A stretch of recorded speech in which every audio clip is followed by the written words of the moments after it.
Hi guys, my name is Megan and today I've got my October TBR for you.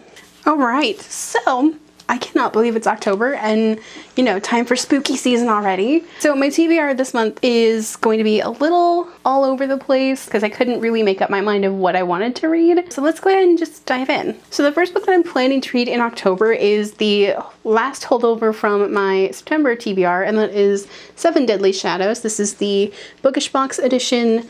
Here is the regular cover. I did explain this one last month, but it is about a girl named Kira and her family's shrine gets attacked, and a kitsune boy who lives there kind of helps her defend the shrine, and then they go on this adventure to gather seven deadly shinigami to help them fight back the evildoers. So that's a real quick, lightning fast, really bad explanation of this book, but I'm really excited about it. This one is one that I have wanted to read for a very long time. Okay, so next up we have the Raven King. This is book number 2 in the All for the Game series. I fell in love with the first book in this, The Foxhole Court. I really fell in love with this book series and I want to continue on. This one is kind of picking up right where the last book left off, and I really don't want to go into this one knowing too much. I know this one deals more with Andrew and Neil's relationship and how they kind of fit within the foxes, and you know how all of the forces in their lives are trying to pull them apart and like shatter their lives. So this one I'm really excited for.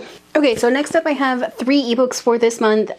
They are all by Claire Cray. So the first one is Ecwids Beast. This one is kind of like a spooky short story. This one is also currently free on Kindle. Okay, so this one follows Kyle, and he is a lifelong city boy, and he finds himself stuck on the side of the highway in the middle of the Oregon backwoods, and even his fear of rednecks hasn't prepared him for the brutes that he finds in this tiny little town called Nestor. And then he kind of runs into Eli, who is a gorgeous local who has this gold shimmering eyes and a sly, hungry smile, and he doesn't really make any secret of what he wants or, you know, what he is. And, you know, the moon is rising and Kyle is about to find himself in a town full of hungry werewolves. So this one I'm really looking forward to. So next up, also by Claire Cray, is Thirsting for More. This one follows Cal, and this one is a vampire story. Cal has been a vampire for 7 years, and, you know, the only thing that he's really found a problem with his new lifestyle is that he has a very unrequited crush on the vampire Ira, who is just kind of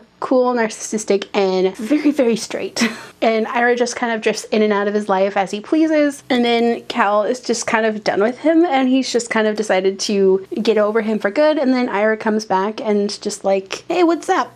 So awesome vampires. This one is also currently free on Kindle. Okay, and then the last one by Claire Cray is In Strange Woods. So In Strange Woods is kind of a romantic thriller, small town mystery kind of thing with maybe some supernatural twists. I don't know yet. So this one follows James Worthington Crane as he is kind of reeling from the mysterious murder of his entire family, and he moves from New York to this super small town in Oregon because he'd kind of inherited a piece of property out there. So once he gets to this tiny town, he very quickly finds out that he looks exactly like somebody else in this town, and he keeps getting mistaken for him, and he's got to unravel some mysteries about, you know, why he has this property. There's some family history that he didn't know. It's all sorts of weird, and then, you know, he kind of gets some help from a very cute local named Hunter Quaid, and I'm really interested in this one. This one has a lot of really interesting things going on.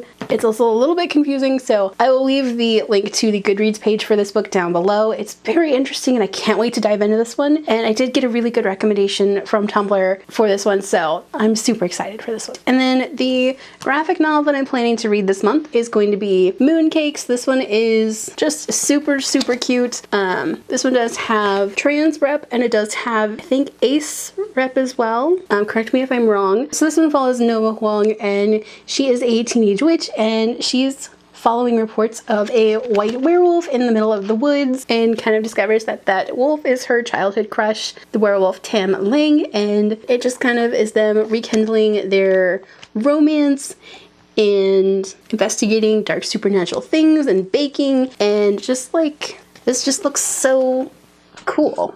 I can't wait to get into this because it looks so cute and just about everything that I need for Halloween like cutesy kind of cartoony read. And then the last book that I'm planning to read in October, maybe, is The Raven Boys. So this one I know I have been putting off for a very, very, very, very long time. Like, y'all probably already know this more than I do, but I don't want to go into this one knowing too much. I know there's a lot of fandom out there, so I'm gonna try to go in with a very open mind and just kind of have my own opinions on this. That is everything that I'm planning to read in October. What are you guys planning to read? Let me know down below. Also, do you have any spooky book recommendations? Let me know. If you guys like this video, don't forget to hit the like button. If you haven't already and would like to, go ahead and hit the subscribe button. You can also hit the notification button. And if you'd like to follow me on social media for more bookish stuff, check out the links down below. Alrighty, bye guys.